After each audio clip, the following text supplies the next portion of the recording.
Assalamualaikum warahmatullahi wabarakatuh. Waalaikumsalam. Alhamdulillahirrabbilalamin. Allahumma salli ala Sayyidina Muhammad wa ala ali Sayyidina Muhammad. Kembali kita berjumpa pada kajian Sirah Nabawiyah.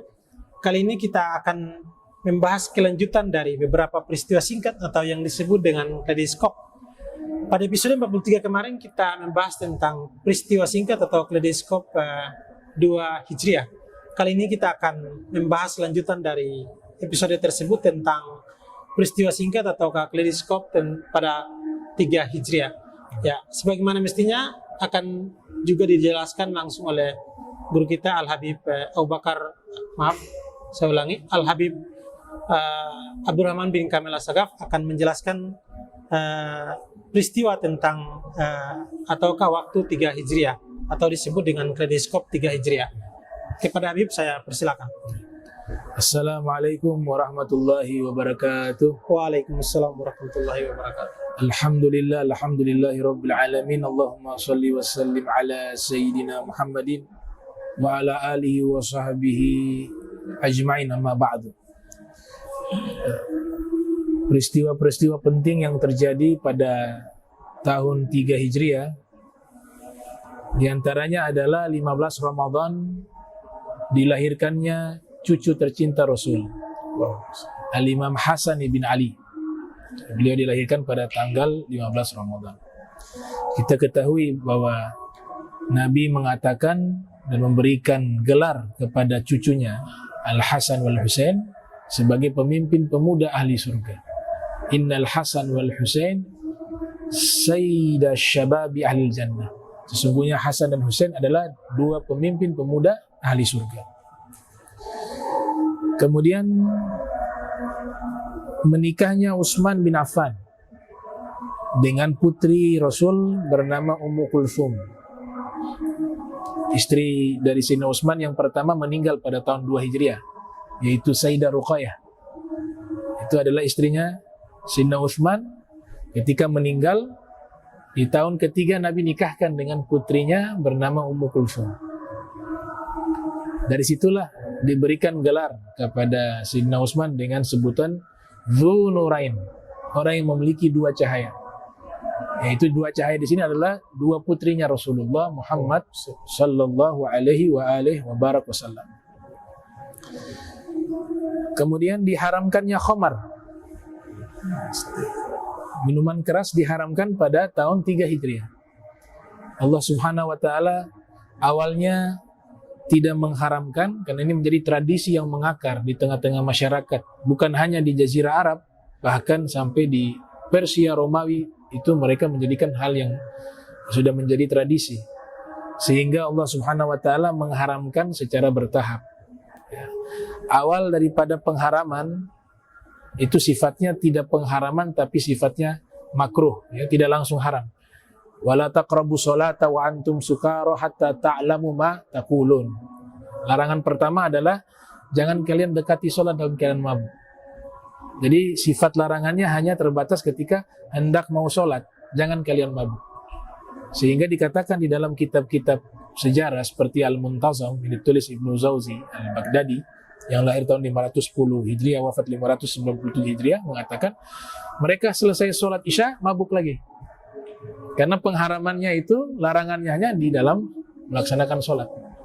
Kemudian mulai lagi level berikutnya sudah mulai tegas Allah nyatakan, yas'alunaka 'anil khamri wal maisir. Mereka bertanya padamu tentang minuman keras dan judi. Katakanlah bahwa ada manfaat, tapi mudaratnya lebih besar.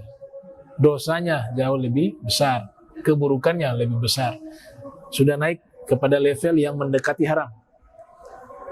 Dan pada tahun 3 Hijriah diturunkan di surat Al-Maidah ayat 190. Innamal khamru wal maisir wal ansab wal azlam rijsun min amali syaitan fastanibuhu la'allakum tuflihun. Sesungguhnya minuman keras, judi, innamal khamru wal maisir wal ansab wal azlam, berhala-berhala, undian-undian nasib, semua itu adalah kotoran, najis, perbuatan syaitan. Maka jauhilah. Nah, ini sudah menjadi haram statusnya. Setelah ayat ini turun, Sayyidina Umar mengatakan, Al-an ya Rabb intahaina. Sekarang kami berhenti ya Allah. Datang beliau ke pasar, semua pedagang yang sedang menjual minuman keras ditumpahkan oleh Sayyidina Umar bin Khattab.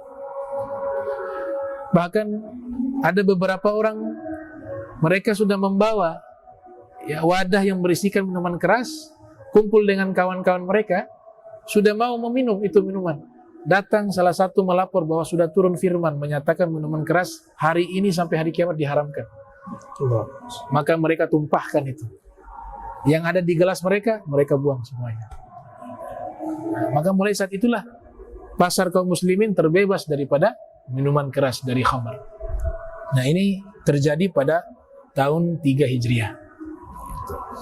Kemudian di tahun 3 Hijriah juga terjadi Ghazwatul Uhud, perang Uhud, yang dimana kaum muslimin terbunuh 33 orang dan kaum musyrikin terbunuh sebanyak 70 orang. Dr. Said Ramdan Al-Buti menyebutkan, ada yang mengatakan bahwa peperangan itu kaum muslimin yang menang, ada yang mengatakan imbang, ada yang mengatakan, sejarawan mengatakan kalah. Kita ambil pendapat yang kalah. Kenapa bisa kalah? Disinilah hikmah yang disebutkan oleh Dr. Said Ramdan Al-Buti dalam kitab Fiqh Sirah Nabawiyah. Karena mereka pasukan pemanah Rumat tidak taat dengan apa yang disampaikan oleh Nabi. Nabi mengatakan, kalian di atas bukit pasukan memanah jangan pernah turun kecuali mendengar instruksi dariku. Kalian melihat apapun yang terjadi, jangan pernah turun. Ternyata dalam peperangan itu, Ghazwatul Uhud, kaum muslimin di atas angin menang. Mundur pasukan musyrikin. Pasukan pemanah yang ada di atas bukit melihat, oh kita sudah menang, mari turun kita ambil harta rampasan perang. Mereka turun, hanya beberapa orang saja yang masih bertahan. Ketika mereka turun, musuh melihat kesempatan. Di atas sudah kosong dari pasukan pemanah. Mereka serangan balik, akhirnya kalah. Hikmahnya di sini, siapapun yang tidak taat kepada Nabi pasti akan diberikan musibah, pasti akan diberikan kegagalan. Dan siapapun yang taat kepada Nabi pasti diberikan kemenangan oleh Allah dan pasti diberikan kesuksesan dan keberuntungan. Ya, sangat menarik penjelasan tentang beberapa peristiwa singkat pada waktu 3 Hijriah sebagaimana yang dijelaskan oleh guru kita Al-Habib Abdurrahman bin Kamil As-Sakaf. Sekian, terima kasih. Assalamualaikum warahmatullahi wabarakatuh.